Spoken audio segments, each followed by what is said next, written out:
Soweto. The launch is expected to be addressed by a number of cabinet ministers. On the line now, we are joined by SABC journalist Chriselda Lewis, who is in Soweto, where the festivities will be taking place. Chriselda, very good morning and welcome to AM News. Can you tell us what is currently taking place there?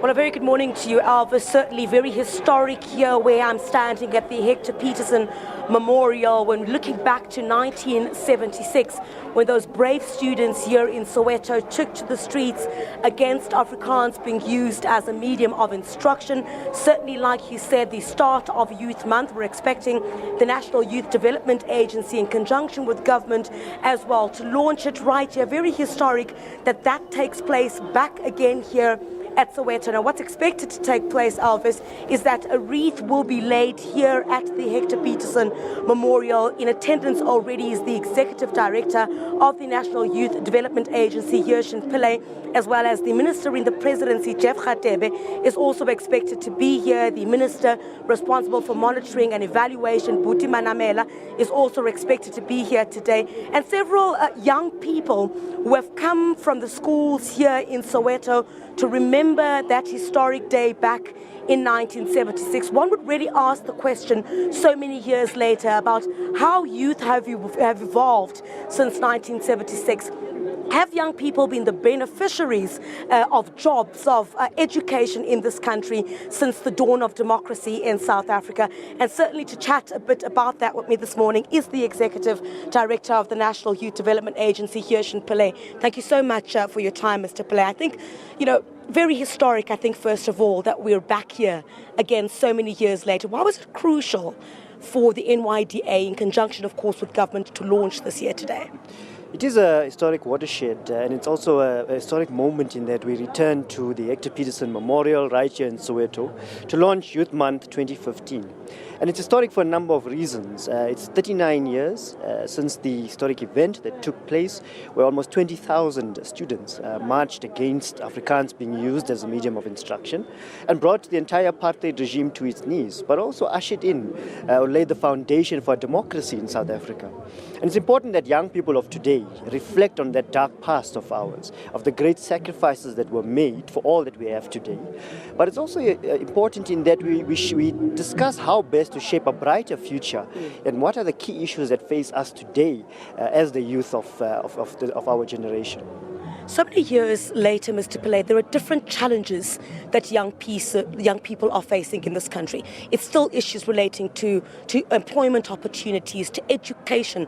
Education so many years later, even after this historic march back then. Let's talk about the NYDA and what the NYDA is doing. I know you've spent millions in empowering businesses of young people, encouraging young people to be entrepreneurs. Let's talk a bit about what you're doing as the NYDA. Well, our role is primarily to create and promote coordination in matters of youth development. And that's why we're located in the presidency to cut across all the various departments, including the private sector, and bring the civil society organizations on board in developing products, services, and programs for young people. Our focus has really been on education and entrepreneurship. We firmly believe that if we put programs together to educate our young people or to encourage both government, the private sector and civil society to invest more in education, we can actually make young people more employable and also facilitate their absorption into the labor market. But also we need to promote job creators and not just job seekers. And this is where our emphasis on youth entrepreneurship. We launched the NYDA Business Grant Program, which thus far has assisted 1,043 micro and small youth-owned enterprises with almost 29 million rand in the last financial year. Over and above this, more than 62,990 youth-owned enterprises have been supported with some kind of business development support to grow their businesses. And on June 16th, the President will be launching a very new and exciting project for young entrepreneurs. Many will say yes, there are a lot who have benefited, entrepreneurs who have benefited from the assistance given by the NYDA. I know that there was also an announcement about having some of these rural hubs so that those in rural areas are also able to benefit from what the NYDA has to offer, and also to be able to further, or let them live their dreams at some point. Let's talk about those rural hubs. How many do we have so far? Have they been successful to this point? We currently have 180 local youth offices across the country, and many of them are in rural areas. And these local youth offices really fulfill that purpose of taking valuable information, especially to rural young people, about the plethora of opportunities that are available to young people. But we've also launched exciting initiatives such as the Solomon Mashlangu Scholarship Fund, which is biased towards rural youth, because we do know that there are many young people in rural areas who are excelling, but simply lack the information and support to study further. And that scholarship fund has so far enrolled about 586 young people, mostly from rural areas, giving them close to 50 million rand worth of scholarships to study further in whatever field they so desire. And so we think that we've made sufficient progress, but I fully agree there's a lot more we need to do for rural youth in particular. Mr. Pillay, there's often been criticism, of the NYDA to say that, those who may benefit from the National Youth Development Agency are those who know Mr. Yashin Pillay, who know other executives within that. How do you tell young people today to say, if I have a grand idea, today's a day to look at what I can do for myself as a young person, and certainly how my government is able to assist me. But, what would you say to young people who say, those who benefit from these opportunities are those who know Mr. Yashin Pillay? There's always been a false perception, and it's largely triggered and taken forward by a sense of anger, a sense of frustration from being unable to access support. And sometimes, one tries to find some reason or someone to blame for that. And we're saying to young people that there are many, millions in fact, young people who have benefited from the NYDA, who have not gone or spoken to anyone, but have simply followed the processes that the NYDA has established. But the NYDA is not going to deliver you to the promised land. The NYDA is not the be-all and end-all. There are approximately 21 million young people in the country. They cannot place their hopes on one single entity for your own dreams to be realized. And so what we've encouraged is a culture of saying, let us as young people create our own ideas. Let's not be dependent on the state. Let's actually lead our own development, our community's development, and the country's development. But let's not lose hope. Let's also be persistent. Let's not give up at the first attempt. And there are many other state entities, CFA, the IDC, who offer opportunities for young people, especially young entrepreneurs. Yeah. Let's also tap into those opportunities. But the main point really is to be focused and to ensure that we lead and look to the NYDA and government to support. Thank you very much for your time there, Mr. Yashin Pillay, who is the Executive Director of the National Youth Development Agency. Certainly a bit later, Elvis will speak to some of those beneficiaries who have had great success through the National Youth Development Agency. Certainly we want to see as well the Minister in the Presidency, Jeff Radebe, and what he will say about young people and how young people themselves will be able to, moving forward, participate and be able to benefit from all these opportunities that have been put together by a government. And just walking in, just to bring you up to speed at the moment, is the Minister in the Presidency, Jeff Radebe, who's just walking in at the moment. There will be a wreath that will be laid here. I'm trying to see at this stage if I'm able to just very briefly speak to him about what his address will be here today.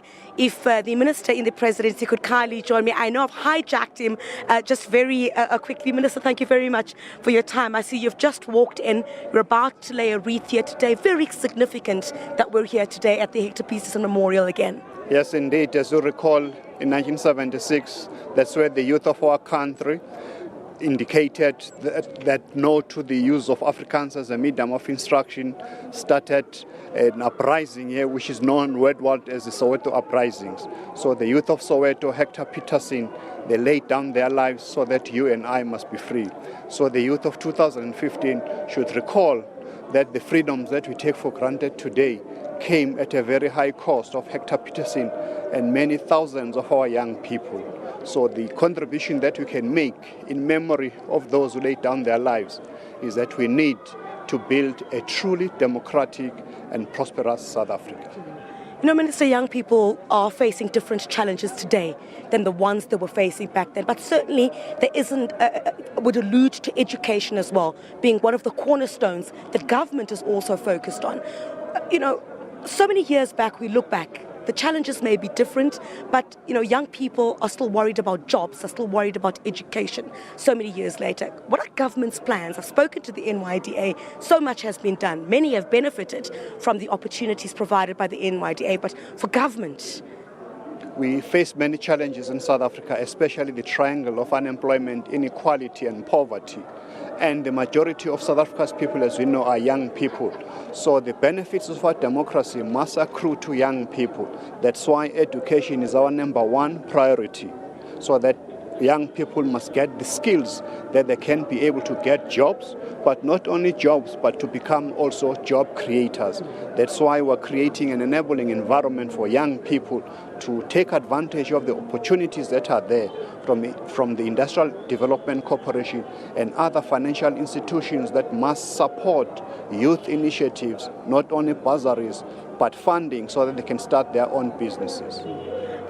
Some might argue, Minister, to say, look, also the quality of education perhaps, which might contribute towards them not being able to be those who are successfully able to get into the job market, and a host of other reasons that they might say, yes, government has done a lot, but perhaps government can do more. What are we looking at more than 30 years later to say, where do we move from the point where we are? Because the frustrations continue to be there from young people. You know, they make all sorts of accusations against government, but it's the frustration, them being tired of waiting for these opportunities to be provided. That's why we are saying there's a slogan that uzoyithola kanjani uhlele khoneni. So young people must not only look at government, what they can do for them, but they need to do things for themselves. If you look at the private sector, our economy in South Africa is controlled by the private sector, almost 75% of the economy. So there are many opportunities in the private sector as well. So not only government will succeed, but we need a partnership with business, with labor and organs of civil society. So young people must be innovative in the way they do things so that they can ensure that the programs that government gives to young people must also look at the opportunities that are there in the private sector. Minister, I know I just hired actually here. You're just about to lay those reasons. Thank you very much for your time. If you could just proceed with that way. The Minister in the Presidency, Jeff Radebe, what will happen here in the next few minutes is that some wreaths will be laid here at the Hector Pieterson Memorial, and certainly we'll hear from inside a lot about what government's plans are moving forward for young people in this country. We'll also hear from the Executive Director of the National Youth Development Agency saying that many of those opportunities are there for young people.